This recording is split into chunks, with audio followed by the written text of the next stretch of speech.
पुढची महत्त्वाची बातमी, आत्ताच्या क्षणाची मोठी बातमी। मनोज जरांगे पाटलांची प्रकृती खालावली आहे, त्यांना पुन्हा सलाईन लावण्यात आलंय। जरांगेंच्या हृदयाची तपासणी डॉक्टरांकडून केली जातेय। 2D इको, ECG आणि सोनोग्राफी सारख्या टेस्ट करण्यात येत आहेत। बीड दौऱ्यावरती गेले असता त्यांना अस्वस्थ वाटू लागलं होतं, त्यानंतर त्यांना पुन्हा रुग्णालयात दाखल करण्यात आलं होतं। सध्या त्यांची प्रकृती खालावली आहे। एक्सक्लुसिव्ह दृश्य आपण बघतोय साम टीव्ही वरती। मोठी बातमी या क्षणाची, जरांगेंवरती उपचार केले जात आहेत। जरांगेंची प्रकृती खालावल्याचं पाहायला मिळतंय। 2D इको, सोनोग्राफी देखील त्यांची केली जाते। गेल्या काही महिन्यांपासून सातत्यानं जरांगे पोषण करतायत।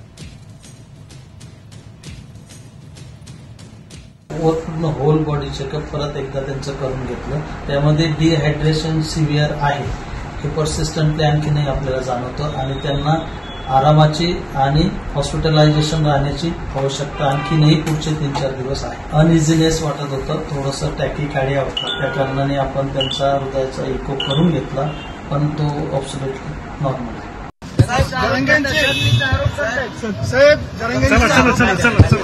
परमेश्वर त्यांना सुखी ठेवो, परमेश्वर त्यांना सुखी ठेवो, त्यांच्या तब्येतीला आराम पडो।